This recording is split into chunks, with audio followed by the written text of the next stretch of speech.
Hello viewers, আশা করি সবাই অনেক ভালো আছেন। আজকের এই ভিডিওতে আমরা রেটিং বার নিয়ে আলোচনা করব। তো আমি আমাদের ভার্চুয়াল ডিভাইসে একটি রেটিং বারের প্রজেক্ট করে রেখেছি। তো এখানে দেখতে পাচ্ছেন যে 5টা রেটিং স্টার রয়েছে। 5টা রেটিং স্টার বলার কারণ হচ্ছে আপনি ইচ্ছা মতো রেটিং স্টার বাড়াতে পারেন। ওকে, স্টারগুলো বাড়াতে পারেন। সেজন্য আমি আর কি বললাম যে আমি 5টা স্টার নিয়েছি এবং একটি রেটিং বারের প্রজেক্ট ক্রিয়েট করেছি। ওকে, এবং এখানে দেখতে পাচ্ছেন একটি সাবমিট বাটন রয়েছে, অর্থাৎ ইউজার যখন রেটিংটা করবে অর্থাৎ রেটটা দিবে, দেন সাবমিট বাটনে ক্লিক করলে সেই রেটটা ডেভেলপারের কাছে চলে যাবে। ওকে, এরকম একটা প্রজেক্ট।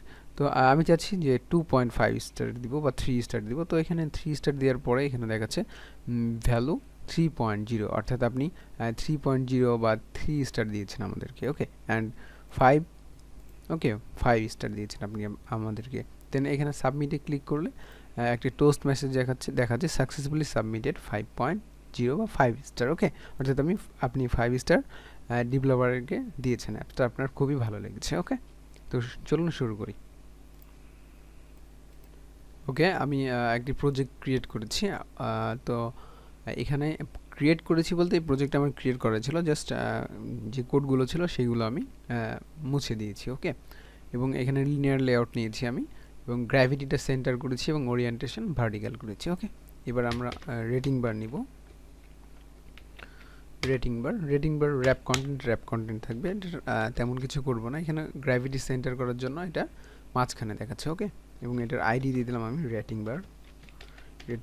আচ্ছা, রেটিং বারের স্টারগুলো বাড়ানো যায় আমি বলেছিলাম, যেমনটা number of stars. Okay, number of star এখানে 5টা রয়েছে, আপনি চাইলে 8টা দিয়ে দিলাম আমি। তো এখানে 8টা দেখাচ্ছে। ওকে, এবং এগুলোর কালার চেঞ্জ করা যায়, সেগুলো আপনারা গুগলে সার্চ করে একটু দেখে নেবেন। সেটা মনে করি ডিফল্ট কালারটাই বেস্ট সব থেকে। এবং আমি এটার নিচে একটি আমরা দেখেছিলাম যে আমাদের ভার্চুয়াল ডিভাইসে এখানে একটি টেক্সট ভিউ ছিল। ওকে, সো এখানে আমি একটা টেক্সট ভিউ নিচ্ছি। টেক্সট ভিউয়ে দেখাবে যে আপনি কততম স্টারে আছেন বা কতটা স্টার দিলেন। ওকে, এখানে আমি এটার র্যাপ কন্টেন্ট রেখে দিচ্ছি, এবং এটার আমি আইডি দিয়ে দিব। প্রথমেই আইডি দিয়ে দিলাম আমি হচ্ছে টেক্সট ভিউ আইডি, যেহেতু আমাদের একটাই টেক্সট ভিউ, সো এটার আলাদা নাম দেওয়ার কোনো প্রয়োজন নাই। এবং আমি টেক্সটের সাইজটা বলে দিতে পারি, টেক্সট সাইজ 25 SP, এবং দ্যাটস অল। এখানে আর কিছু দেওয়ার প্রয়োজন মনে করছি না আমি। অ্যান্ড এবার আমাদের রয়েছিল সাবমিট বাটন। ওকে, বাটন র্যাপ কন্টেন্ট থাকবে। তো আমি বাটনের আইডি দিয়ে দিচ্ছি, submit button ID, submit button ID. And এটার মধ্যে একটা টেক্সট দিয়ে দিচ্ছি আমি, বাটনের মধ্যে টেক্সট হচ্ছে দিয়ে দিচ্ছি আমি সাবমিট। ওকে, সাবমিট অর্থাৎ সাবমিটে যখন ক্লিক করবে তখন ডেটা যেন আমাদের ডেটাবেজে বা ডেভেলপারের কাছে চলে যায়। ওকে, তো এখানে আমরা টেক্সট ভিউ যখন ব্যবহার করব এবং উপরে আমাদের রেটিং বার রয়েছে, তো এগুলো একসাথে লেগে আছে। ওকে, যখন টেক্সট ভিউ থাকবে তখন এটা একদম লেগে যাবে, সেজন্য আমি এখানে মার্জিন দিয়ে দিচ্ছি। ওকে, মার্জিন দিচ্ছি, তাহলে সে 4 সাইড থেকে মার্জিন নিয়ে নেবে। টেক্সট ভিউ মার্জিন দিচ্ছি 10 dB দিয়ে দিলাম। ওকে, তাহলে সব কয়টি 10 dB করে চারিদিক থেকে সরে গেল। ওকে, তো তাহলে আমাদের এটা দেখতে ভালো লাগবে। ওকে, তো এবার মেইন অ্যাক্টিভিটি .জাভা থেকে আমরা এইগুলোকে ফাইন করব। তো সেজন্য আমাদের নিতে হবে রেটিং বার, এবং রেটিং বারের একটি ভেরিয়েবল নিলাম, এবং আমাদের ছিল হচ্ছে text view variable text view রাখলাম, এবং বাটনের আমি সাবমিট বাটন দিলাম। ওকে, সাবমিট বাটন ভেরিয়েবলের নাম দিলাম। হয়তো স্পেলিং মিস্টেক আছে এখানে, না আসলে ঠিকই রয়েছে, বাট এখানে সাবমিট বাটন একসাথে লেখার জন্য এররটা দেখাচ্ছে, আসলে টাইপো। ওকে, তো আমি রেটিং বার নিয়ে নিলাম, রেটিং বারকে ফাইন করব। তো ফাইন করার স্টেপটা আমি পজ করে নিলাম, এটা ভিডিও ডিউরেশনটাকে লং। ওকে, আমি রেটিং বার, টেক্সট ভিউ এবং সাবমিট বাটনকে ফাইন করে নিয়েছি। আশা করি আপনারা ফাইন করতে পারবেন, সেজন্য এটাকে আমি স্কিপ করলাম বা পজ করলাম। তো আমাদের কাজ কি ছিল, যেমনটা আমরা দেখেছিলাম যে ইউজার যখন রেটিং বারে রেট দিবে তার সাথে সাথে এখানে তার ভ্যালুটা কি হচ্ছে, চেঞ্জ হচ্ছে। ওকে, বা স্টার পরিমাণটা এখানে চেঞ্জ হচ্ছে। তো সেই কাজটা আমরা প্রথমে করব। আমরা রেটিং বারের সাথে একটা লিসেনার অ্যাড করব। Okay, rating bar dot set on rating bar change listener. Okay, এবং এখানে প্যারামিটার দিতে হবে new on rating bar change listener. Okay, তো এখানে এই অন রেটিং চেঞ্জের মধ্যে তিনটে প্যারামিটার রয়েছে, রেটিং বারের একটা, ফ্লোটের একটা এবং বুলিয়ানের একটা। ওকে, তো আমাদের যেটার প্রয়োজন সেটা হচ্ছে ফ্লোটের, অর্থাৎ ইউজার যে রেটটা দিবে সেটা হচ্ছে ফ্লোটে থাকবে। ওকে, ফ্লোট ডেটা টাইপে থাকবে। যেমন হচ্ছে 5 পয়েন্ট এখানে 0 দেখাচ্ছে। ওকে, এবং 4.5 দেখাচ্ছে। তো আপনারা যারা জানেন না তাদেরকে বলে রাখি, ফ্লোট এবং ডাবল এই দুইটা হচ্ছে দশমিক নিয়ে কাজ করে। ওকে, বাট আপনি যখন ইন্টিজার ব্যবহার করবেন তখন কিন্তু 4.0 বা 4.1, 4.3 এইগুলা কাজ করে না। ওকে, ইন্টিজার শুধুমাত্র একটি পূর্ণ সংখ্যা নিয়ে কাজ করতে পারে। ওকে, তো আমাদের ইউজার যে রেটটা দিবে সেটা এই ফ্লোটের মধ্যে আসবে এবং এই ভেরিয়েবলের মধ্যে থাকবে। ওকে, এই প্যারামিটারের এই ভেরিয়েবলের মধ্যে থাকবে। ওকে, অ্যান্ড এইবার আমরা কি করব, সেটাকে টেক্সট ভিউ জাস্ট সেট করে দেব। Text view dot set text, ফ্লোটের সাথে যে রেটিংটা রয়েছে এটাকে সেট করে দেব।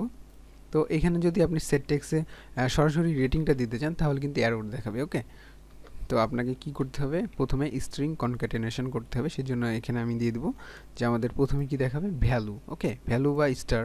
ওকে, আমি স্টার দিয়ে দিলাম বা রেট দিয়ে দিলাম। আচ্ছা, রেট দিয়ে দিলাম আমি, রেট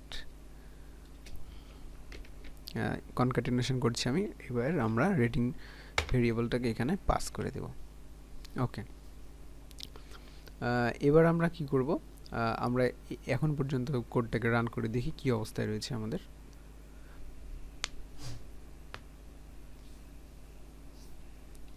ওকে, তো আমাদের এই অবস্থায় রয়েছে। দেখি এখানে যখন আমরা রেটটা দিচ্ছি, ওকে, এবং ফ্লোট যে ভ্যালুটা রিটার্ন করছে 2.0, 1.5 ছিল, অ্যান্ড 2.5, 3.0। ওকে, সেটা আসছে এবং এই যে রেটটা আমরা লিখেছিলাম টেক্সট ভিউয়ে এবং তার সাথে কনক্যাটেনেশন করেছিলাম রেটিং ভেরিয়েবলটাকে। ওকে, তো এটা পারফেক্টলি কাজ করছে, বাট এখনও আমরা সাবমিট বাটনের সাথে কোনো লিসেনার অ্যাড করি নাই। ওকে, তো এবার আমরা কি করব, আমাদের সাবমিট বাটনের সাথে লিসেনার অ্যাড করব। Submit button dot set on click listener, new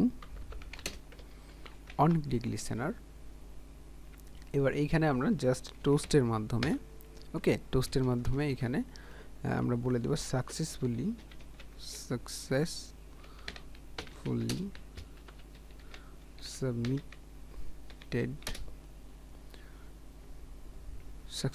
submitted. ওকে, এবার আমরা হচ্ছে ইউজার যে রেটটা দিয়েছে, অর্থাৎ যতটা স্টার দিয়েছে সেটাই আমরা এখানে গেট করব। ওকে, বাট তার পূর্বে বলে নিই, এটা হচ্ছে এই সাবমিট বাটনকে আমরা ব্যবহার করেছি হচ্ছে ডেটাবেজে ডেটা পাঠানোর জন্য। ওকে, বাট আপনি চাইলে সেট অন রেটিং বা চেঞ্জ লিসেনারের মধ্যে থেকেও, ওকে, এইখানের মধ্যে কোড করেও, ওকে, আপনি ডেটাটা ডেটাবেজে পাঠাতে পারেন। ওকে, জাস্ট এটা আমরা একটা স্যাম্পল প্রজেক্ট করে দেখাচ্ছি। ওকে, আশা করি বুঝতে পেরেছেন। এই সাবমিট বাটন ছাড়াও ডেটাবেজে বা ডেভেলপারের কাছে ইউজার রেটটা পাঠাতে পারবে। ওকে, তো সাকসেসফুলি সাবমিটেড।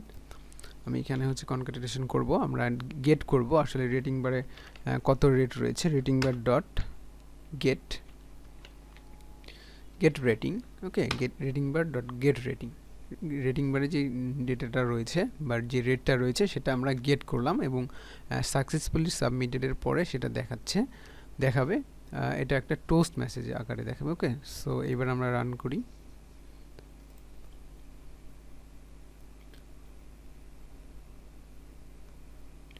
আমি আবারও বলে নিচ্ছি, সাবমিটেড বাটন ছাড়াও ডেটাবেজে ডেটা পাঠানো যাবে সেট অন রেটিং বা চেঞ্জ লিসেনারের মাধ্যমে। ওকে, কারণ আমরা ইউজারের রেটিংটা তো সেট অন রেটিং চেঞ্জ লিসেনারের মধ্যে থেকেই পেয়ে যাচ্ছি। ওকে, তো আমাদের প্রজেক্টটি রান হয়েছে। তো আমরা 4 স্টার দিচ্ছি বা 3.5 স্টার দিচ্ছি, দেন সাবমিট বাটনে ক্লিক করছি, দেন এখানে লেখা উঠছে সাকসেসফুলি সাবমিটেড 3.5 স্টার। ওকে, তো ভিডিওটি এই পর্যন্তই ছিল। যদি ভিডিওটি ভালো লেগে থাকে দয়া করে লাইক, কমেন্ট অ্যান্ড সাবস্ক্রাইব করবেন আমার চ্যানেলে। ওকে, আল্লাহ হাফিজ।